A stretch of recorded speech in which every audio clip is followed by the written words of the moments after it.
nuestros niños pasando a sus salones y nosotros vamos a meditar juntos en la palabra del Señor acá. Yo no sé a cuántos les gustan las adivinanzas. ¿A cuántos les gustan las adivinanzas? Bueno, veo que son a pocos. Está bien. ¿A cuántos les gustan las adivinanzas? Más o menos. Pues yo quiero introducir mi mensaje hoy con una adivinanza. Así que ahí donde tú estás, yo quiero que tú pienses en este acertijo que quiero compartir contigo y en tu mente trates de ver si encuentras la respuesta. No la digas, pero si tienes una idea de qué es, levanta solamente tu mano, ¿ok? Este acertijo, tengo que decirlo, fue hecho con la asistencia y la ayuda de inteligencia artificial. Está bien, voy a decirlo para que no haya plagio. No me voy a atribuir lo que no me pertenece. Pero aquí va el acertijo. Dice de la siguiente manera: entro sin hacer ruido. No obligo a nadie, solo hago propuestas. Me visto de oportunidad, de placer o de necesidad. No soy pecado, pero muchas veces lo precedo. Todos me enfrentan, pero no todos me vencen. ¿Quién soy? A ver, levanta tu mano si tienes una idea de quién es. Robert, por allá. Si a tu mente vino la tentación, estás en lo correcto. ¿Vino a tu mente la tentación, Robert? Oh, wow, muy bien. Sí, mi amado hermano, es la tentación. Lo repito para que ahora, sabiendo de lo que es, lo captemos. Entro sin hacer ruido. No obligo a nadie. Solo hago propuestas. Me visto de oportunidad, de placer o de necesidad. No soy pecado, pero muchas veces lo precedo. Todos me enfrentan, pero no todos me vencen. ¿Quién soy? Y la respuesta es la tentación. La tentación. Y quiero hacerte varias preguntas acerca del tema de la tentación. ¿Cuánto tú sabes acerca del tema de la tentación? ¿Cuánto tú entiendes la forma en la que la tentación opera en tu vida? ¿Cuán consciente tú eres de esas áreas en las que constantemente, frecuentemente estás siendo tentado? ¿Tienes claro cuál es el trágico final al que se exponen quienes no resisten con fe la tentación? Hermanos, la tentación se define como un estímulo que puede llevar a la práctica del pecado. Es una disposición, es un deseo en nosotros que nos intenta persuadir para hacer el mal o para hacer aquello que no honra y que no glorifica a Dios. El Señor ha puesto en mi corazón la convicción de comenzar una serie sobre este tema de la tentación. La convicción de que a través de la palabra de Dios seamos edificados y también educados en este tema de la tentación, con un solo propósito, con una sola meta: estar mejor preparados para enfrentar y vencer las tentaciones en nuestras vidas. Estar mejor preparados para distinguir, discernir, enfrentar y vencer cada tentación en nuestras vidas. Y esta mañana yo quiero que empecemos con un pasaje precioso, en donde el autor dedica unas palabras muy instructivas para sus lectores en relación al tema de la tentación. Por favor, acompáñame en tu Biblia al libro de Santiago, capítulo 1. Santiago, capítulo 1, para leer los versículos del 13 al 15. Ese es el pasaje en esta mañana en el que vamos a estar meditando y aprendiendo acerca del tema de la tentación. Santiago 1, del 13 al 15. Si lo encuentras, te pediría amablemente que te puedas poner en pie para que podamos reverenciar la palabra de Dios, no solo con nuestro corazón, sino también con nuestra actitud.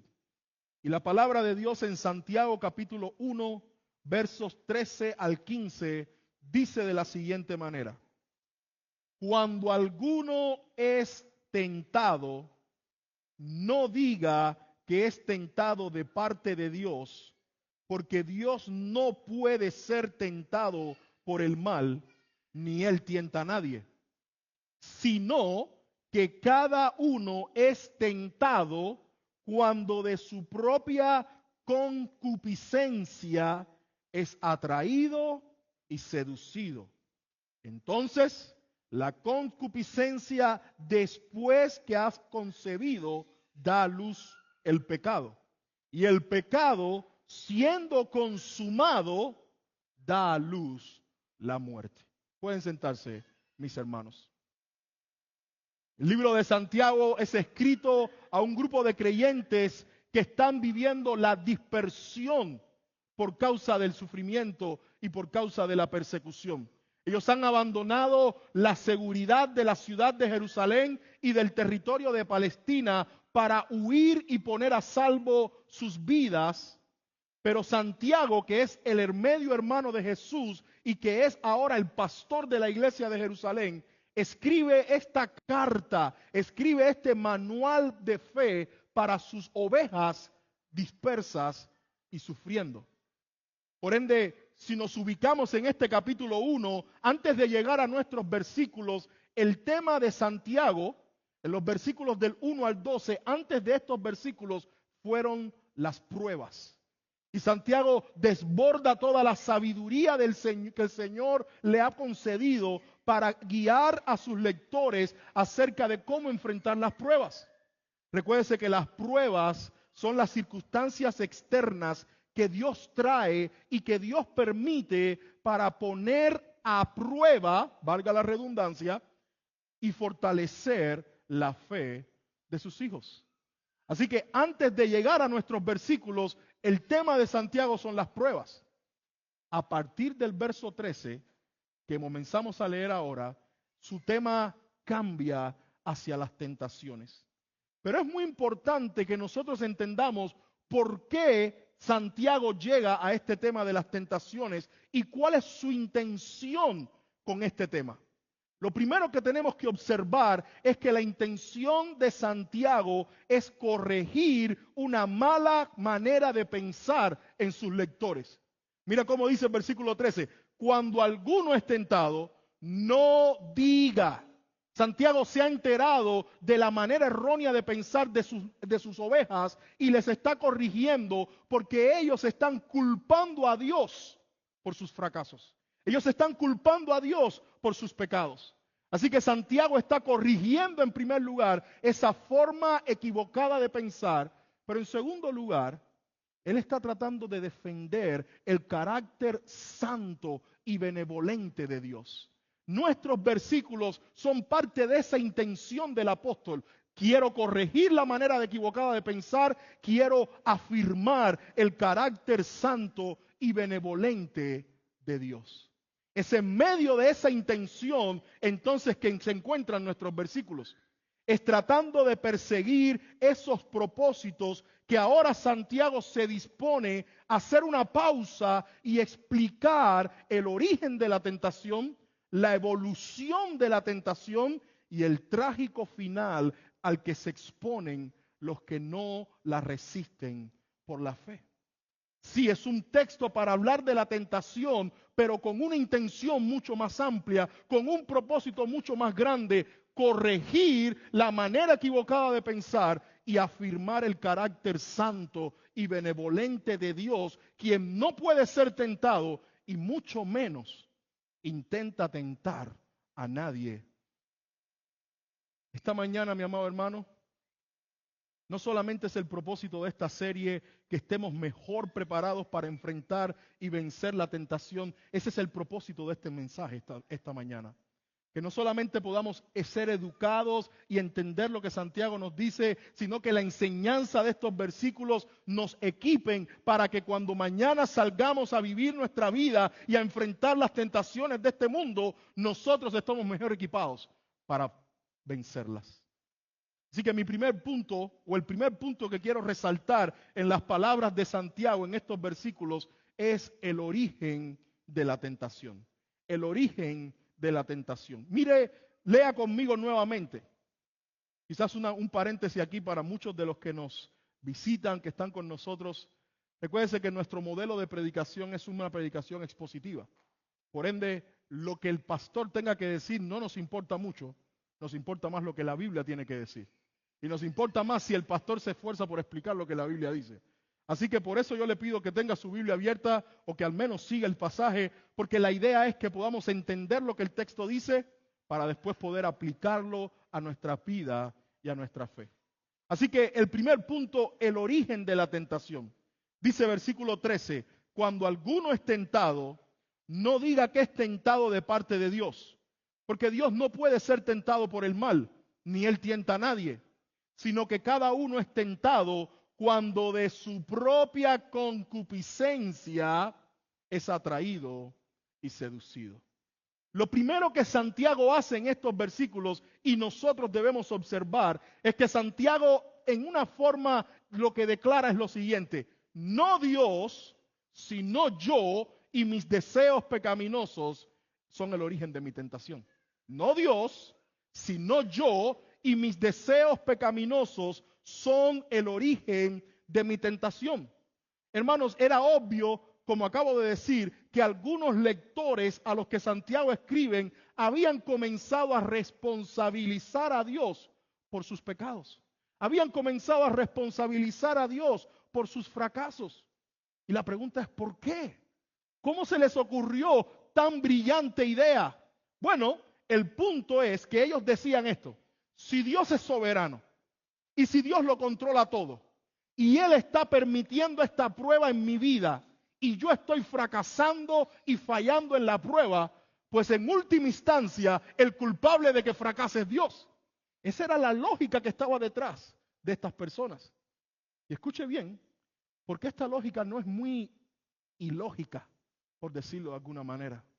¿Te recuerdas cuando el Señor se presenta en el huerto del Edén para enfrentar y corregir el pecado de Adán y Eva y le pregunta, ¿quién te dio de comer? ¿Cuál es la respuesta de Adán? No, él no dijo, ¿sabes qué? Yo comí por mi propia voluntad. Él insinuó que la culpa era de la mujer y de quien le había dado la mujer. Él insinuó que si hubiera tenido una mujer diferente, a lo mejor no hubiera cometido esa acción. La lógica de estas personas en el libro de Santiago, de estos lectores del primer siglo, no era muy diferente a la de Adán y no es muy diferente a la nuestra. Culpamos a otros, responsabilizamos a otros por nuestro pecado. Y esa es la intención de Santiago, primeramente corregir y refutar esta manera equivocada de pensar. ¿Cómo lo hace? Bueno, ayudando a sus lectores a entender el carácter santo y el carácter perfecto de nuestro Dios. ¿Sabes qué? Dios no puede ser tentado. Dios no puede ser tentado. En otras palabras, Santiago está presentando a Dios como inmune al mal, como blindado contra el mal. El mal no puede penetrar a Dios y mucho menos puede despertar o atraer nada de Dios.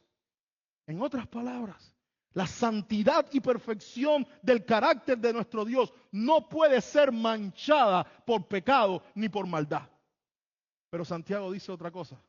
No es solo que Dios es perfecto en su carácter. No es solo que Dios es santo en su carácter. No es solo que Dios es inmune y está blindado contra el mal. Nunca pueden haber maldad en sus acciones. Un Dios que es perfectamente santo, perfectamente bueno, no tiene maldad en ninguna de sus intenciones. Cuando trata con su pueblo o cuando trata con sus hijos. Y escúcheme bien, porque aquí es donde viene entonces lo que podría ser una aparente confusión. Hermanos, Dios sí prueba a sus hijos para fortalecer la fe, pero nunca los tienta para que fracasen y pequen en medio de la prueba. Quizás Spurgeon explica esto mucho mejor de lo que yo lo puedo hacer. Así que présteme atención para que vea cómo Spurgeon, el famoso predicador inglés, lo explica. Satanás tienta, Dios pone la prueba. Pero la misma circunstancia puede ser tanto una tentación como una prueba. Puede ser una prueba de la parte de la intención de Dios, fortalecer nuestra fe. pero se puede convertir en una tentación de parte de Satanás, la intención de hacernos pecar y fracasar en la prueba. Entonces, si no es de Dios, ¿de dónde viene la tentación? El versículo 14, Santiago responde, sino que cada uno es tentado cuando de su propia concupiscencia. Yo no sé cuántos están familiarizados con esa palabrita y cuándo fue la última vez que la usaste, pero esta palabra viene de un sentido en el idioma original que implica fuertes deseos. La palabra concupiscencia implica deseos, pero no simples deseos, deseos ardientes, deseos fuertes. Compartía con mi esposa este dato interesante. Esta palabra aparece 38 veces en el Nuevo Testamento, 35 con una connotación negativa. Por lo cual entonces a veces se traduce ya no solamente fuertes deseos, sino deseos pecaminosos, malos deseos. La idea entonces no es deseos buenos, sino deseos que están inclinándome y guiándome hacia hacer algo que deshonra a Dios. La concupiscencia es una fuerza motriz en nuestro interior, en nuestros deseos, que usa los miembros de nuestro cuerpo para adquirir y para disfrutar alguna cosa. Y es el buscar satisfacer esos deseos. Es el buscar complacer esos deseos. Es el buscar entregarnos a esos deseos donde nace la tentación, dice Santiago. No en Dios, no en su prueba, sino en ti y en tu corazón. Lo segundo que debemos observar aquí entonces, en estos versículos de Santiago, no solamente es que soy yo y mis deseos pecaminosos el origen de la tentación. Lo segundo que debemos observar es cómo Santiago presenta la universalidad y la individualidad de la tentación. Mire de nuevo en el versículo 14, mi hermano. Sino que cada uno. Ese lenguaje es un lenguaje universal. Es como si el autor estuviera diciendo, todos nosotros, cada uno de nosotros. Sin embargo, si sigues leyendo el versículo, dice, es tentado cuando de su propia concupiscencia. Ahora el lenguaje cambia y enfatiza lo particular, lo individual de nuestros deseos y de nuestras inclinaciones pecaminosas. Escúcheme esto. Todos somos tentados porque hay en nosotros deseos pecaminosos. Pero no todos somos tentados a hacer, a desear las mismas cosas ni con los mismos deseos. Quizás la tentación que tienen hoy en este salón los hombres jóvenes, los adolescentes, es diferente a la que tienen los hombres más adultos. Quizás la tentación que tienen las mujeres jóvenes son diferentes a las tentaciones que tienen las mujeres adultas, pero ambas son tentadas. Quizás los casados que están aquí y que están en una relación matrimonial, es diferente su tentación a los solteros que están aquí. Pero todas nuestras tentaciones nacen de nuestros deseos por adquirir y por disfrutar algo que no es conforme a la voluntad de Dios y que no le glorifica.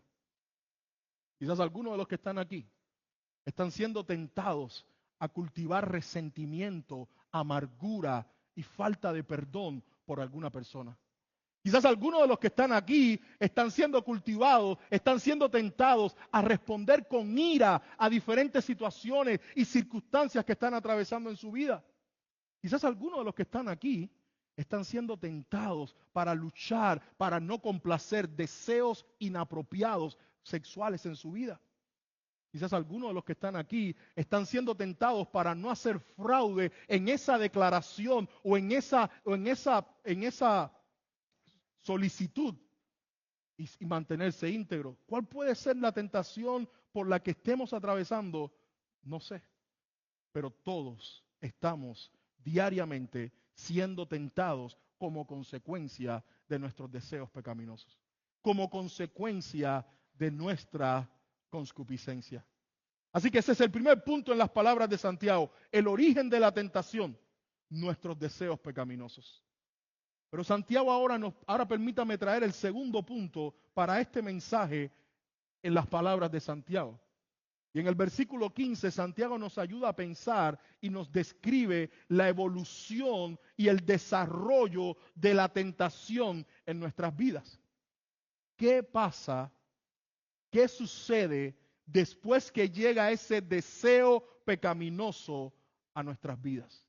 ¿Qué sucede después que siento esa inclinación a hacer, a pensar o a actuar de una forma que deshonra a Dios? ¿Qué pasa después de eso? Bueno, versículo 15 dice Santiago, ayudándonos a pensar en la evolución, el desarrollo de la tentación en nuestras vidas. Entonces, podemos cambiar concupiscencia por los fuertes deseos pecaminosos. Después que han concebido, escuche bien, después que han concebido, da a luz el pecado.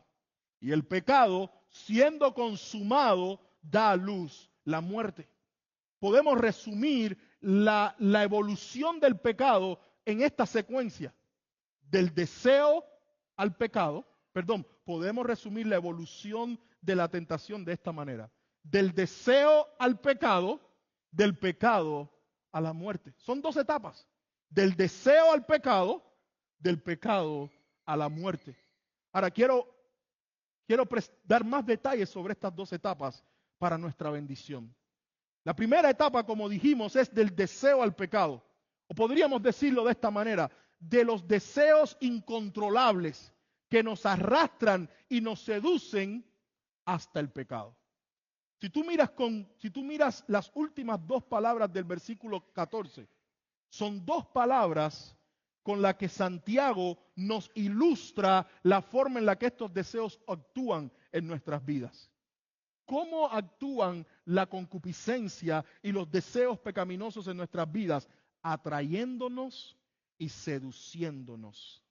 Y hermanos, estas dos palabras son muy gráficas, porque estas dos palabras llevan la idea de algo que está siendo arrastrado con mucha fuerza, pero lo que lo arrastra son sus propios deseos. Estas palabras están mostrando la imagen de un animal que está oliendo y siendo seducido por su propio deseo y bajo su propia voluntad para seguir el aroma de la trampa y de la carnada que le han preparado. Eso es lo que está diciendo Santiago. De hecho, los lectores originales que probablemente hablaban el griego koiné podían ver estas imágenes porque estas dos palabras se usaban en la pesca y en la caza. La idea es eso, un animal que está siendo arrastrado no por la fuerza, sino por el estímulo que produce el deseo de lo que huele o de lo que escucha o de lo que saborea. Y esas palabras Santiago está diciendo, nuestros propios deseos pecaminosos nos arrastran. Nuestros propios deseos pecaminosos nos llevan para ceder y entregarnos al pecado. Ahora, escúcheme bien, porque yo tengo que hacer esta observación antes de que en tu mente sigas luchando y pensando. Estos deseos pecaminosos, por sí mismos y en sí mismos, no son pecado. La tentación, hermanos, no es un pecado. ¿Cómo lo sabemos, pastor? Por lo que Hebreos capítulo 4, versículo 15 dice acerca de nuestro Señor Jesucristo. Porque no tenemos un sumo sacerdote que no pueda compadecerse de nuestras debilidades, sino uno que fue tentado en todo. Jesucristo fue tentado. Y fue tentado en todo según nuestra naturaleza, según nuestra humanidad, según nuestra debilidad. Pero mira lo que dice el autor de Hebreos, pero fue tentado y se mantuvo sin pecado. Hermanos, la tentación, los deseos, esa lucha en interior, por sí sola no es pecado. Pero lo que hagas con ellos puede definir lo que va a pasar.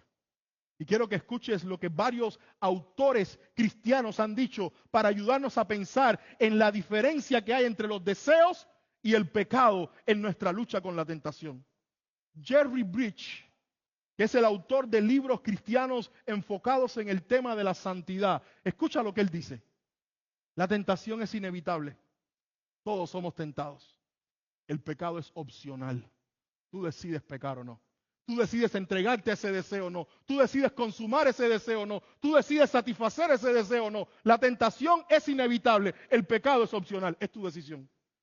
El antiguo puritano Thomas Brooks decía, ser tentado no es pecado. Ceder a la tentación, eso es pecado.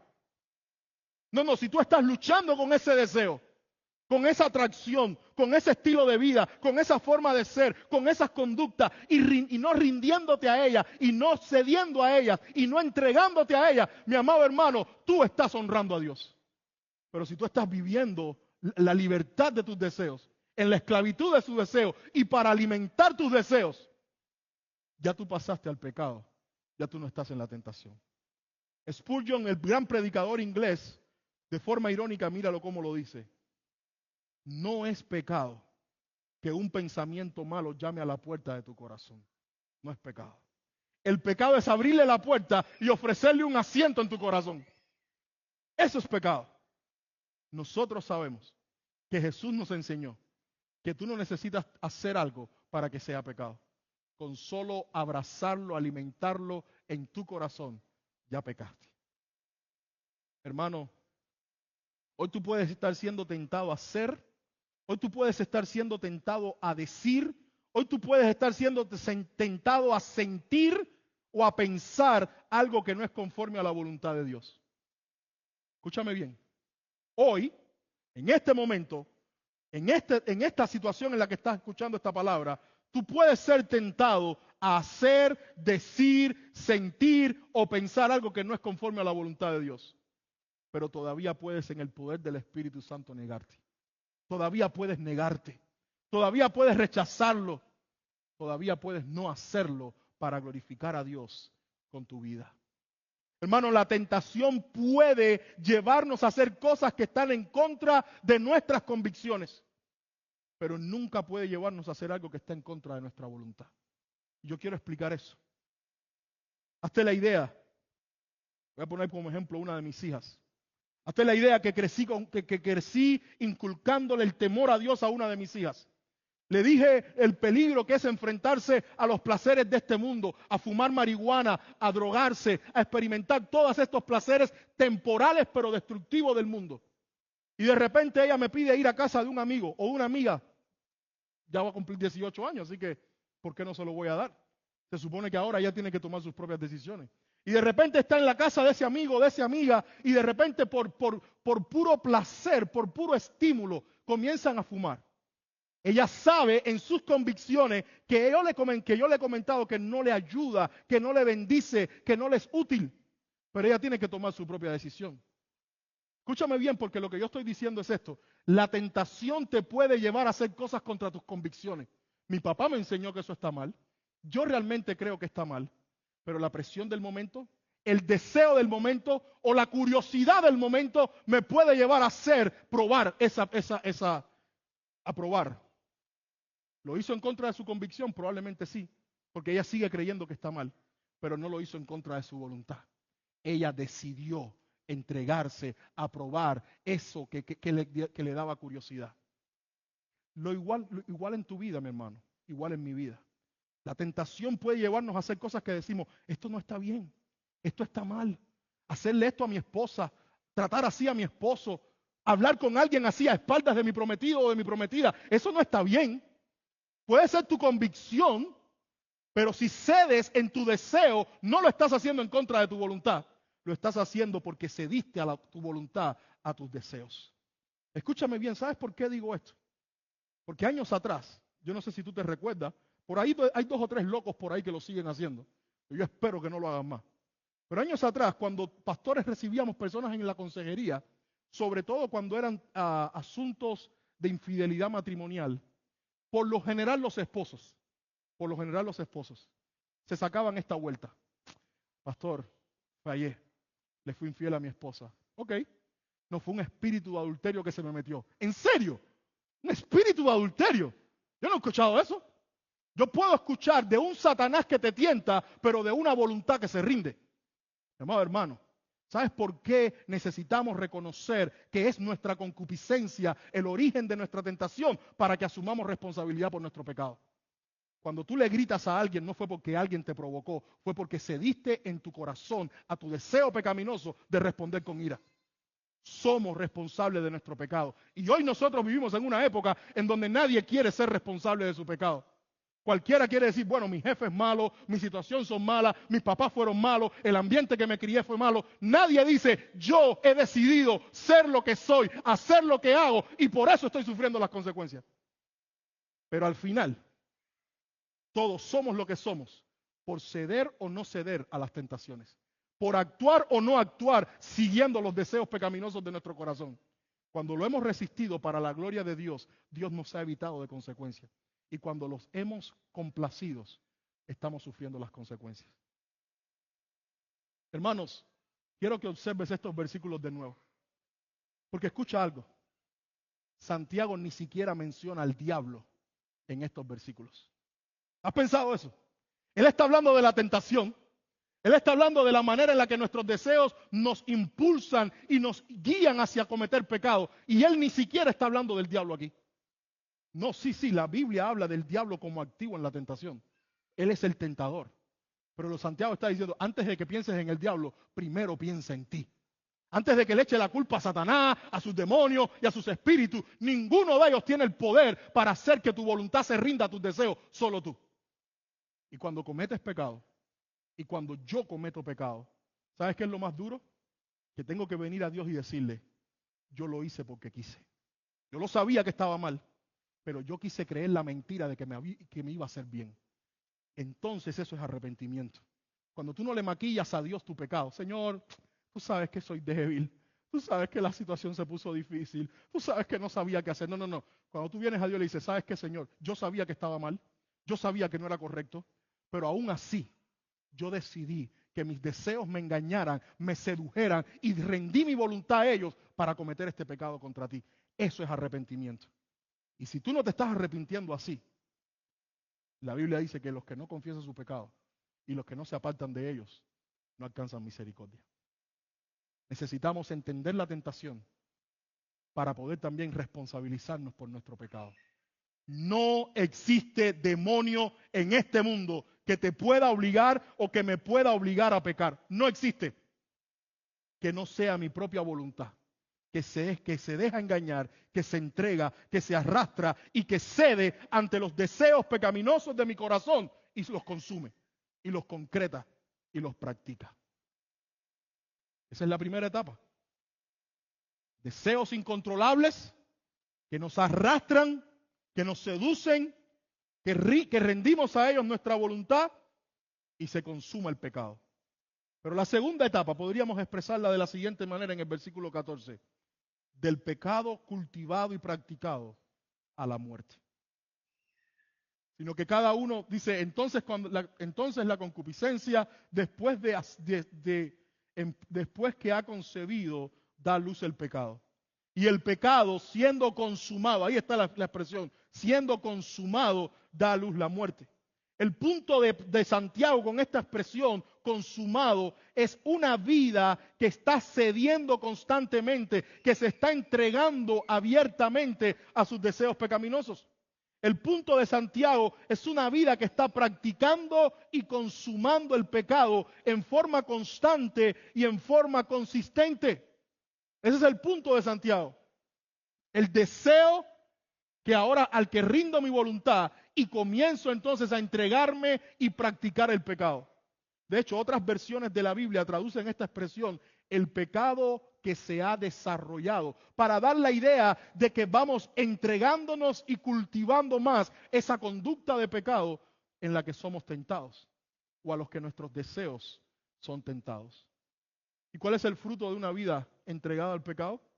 ¿Cuál es el fruto de una vida que está cediendo constantemente a la tentación y a los deseos pecaminosos de su corazón y por ende practicando con gusto el pecado? El fruto, dice Santiago, la muerte.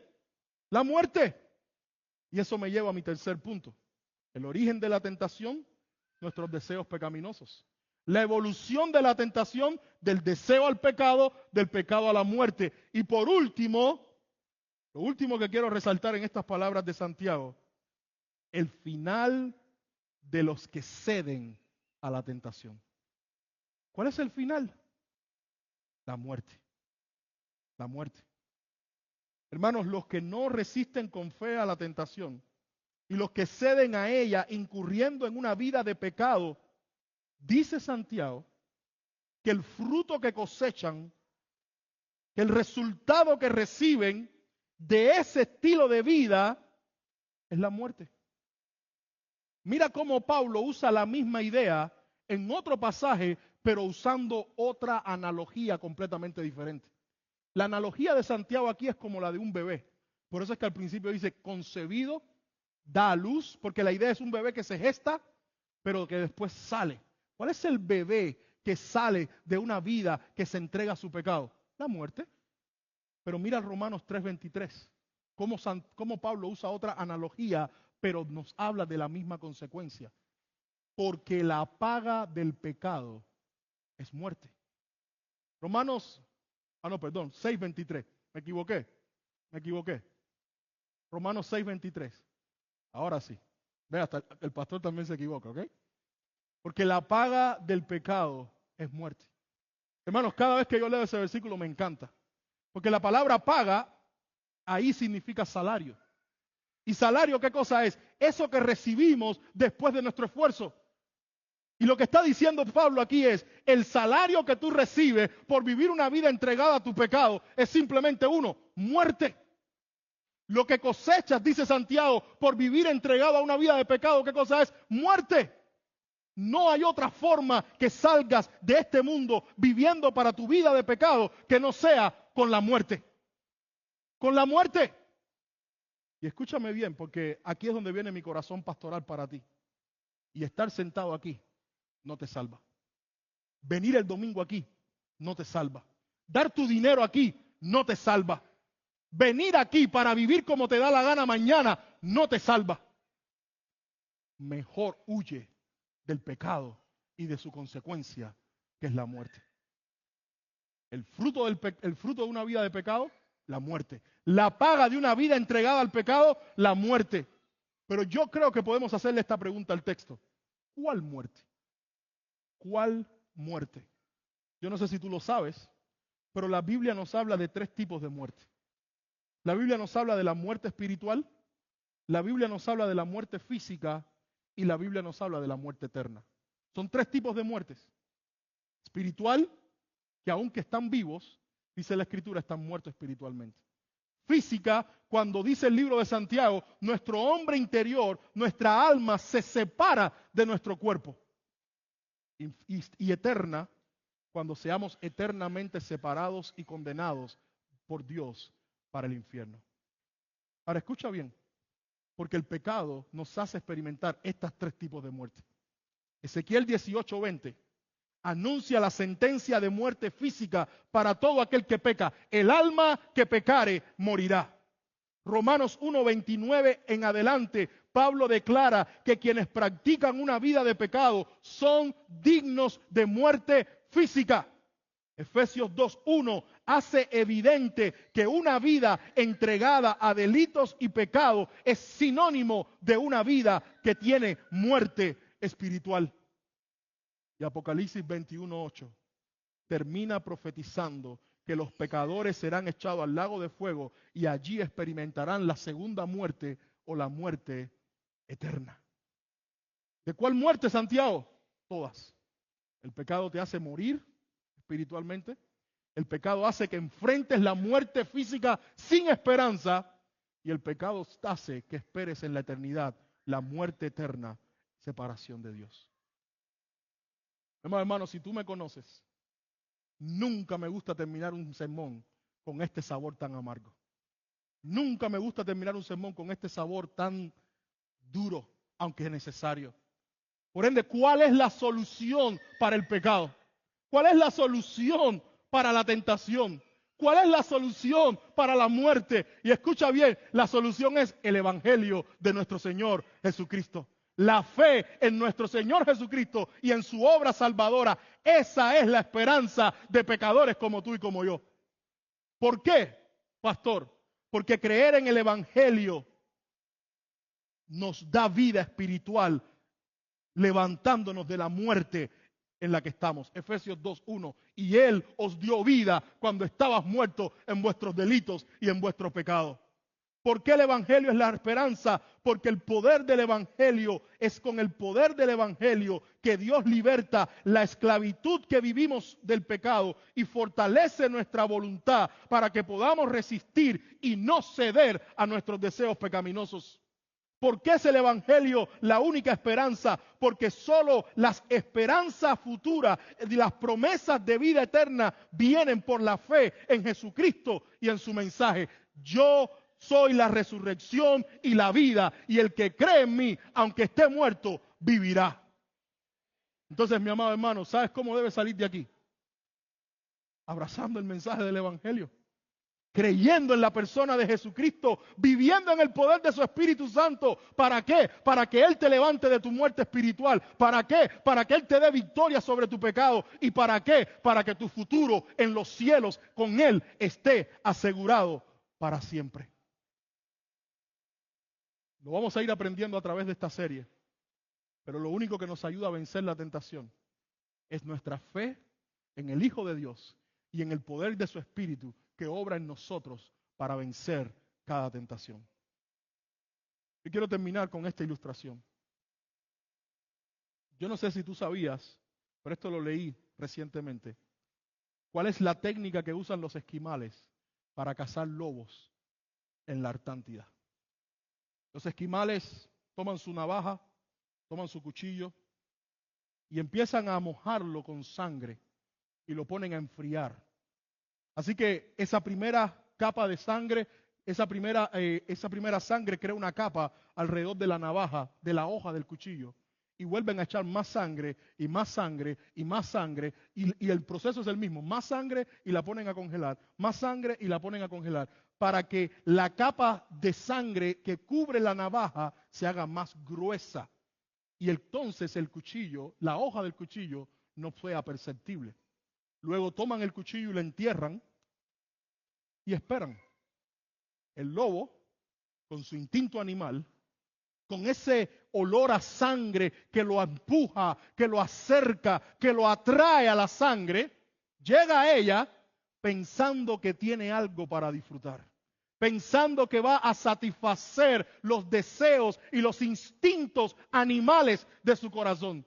¿Y empieza a qué? A darle lengua a las capas heladas de sangre que cubren la navaja. Pero mientras más lengua, mientras más disfruta, algo está sucediendo y el lobo no lo está dando cuenta. La capa de hielo comienza a derretirse, la navaja comienza a salir, la hoja, el filo está ahí y ahora de repente el lobo está con su lengua lamiendo directamente la hoja y el filo de la navaja. Y ahora ya no distingue cuál es su sangre con la que se está hiriendo a sí mismo y cortando a sí mismo y lacerando a sí mismo, y cuál es la sangre que llegó para disfrutar que cubría la navaja. Al día siguiente, a la mañana siguiente, los esquimales solo tienen que llegar y recoger al lobo muerto, porque él mismo se ha autodestruido. ¿Sabes por qué termino con esta ilustración, mi hermano? Porque lo que tú estás pensando que hoy te hace disfrutar es lo que mañana te va a matar. Lo que tú crees que hoy te hace disfrutar, esa imagen, esa relación, ese estilo de vida, eso que sea que te está tentando a vivir de esa manera, lejos de Dios, fuera de Dios, es lo que mañana te va a matar, a menos que te arrepientas, a menos que vuelvas a Él, a menos que pongas tu fe en Él y en el poder de su Espíritu, Él te dé victoria y te ayude a vencer. Yo no sé a qué tú te vas a enfrentar mañana, pero la sangre te está esperando allá afuera. El mundo te está esperando allá afuera. El diablo te está esperando allá afuera. Tu carne y tus deseos pecaminosos te están esperando aquí dentro de ti. Tú decides si sigues tu instinto pecaminoso o si escuchas la voz de tu Padre Celestial que te dice detente. No lo hagas. Detente. Mi sabiduría es mayor. Detente, mi gracia es mayor. Detente, mi poder se perfecciona en tu debilidad. Detente. Porque el sabio ve el mal y se aparta de él. Que el Señor nos ayude a no ser de los que serán destruidos por ceder a la tentación, sino de los que serán recompensados por afirmar y confiar en la gracia de un Dios que da victoria a pecadores. Vamos a orar.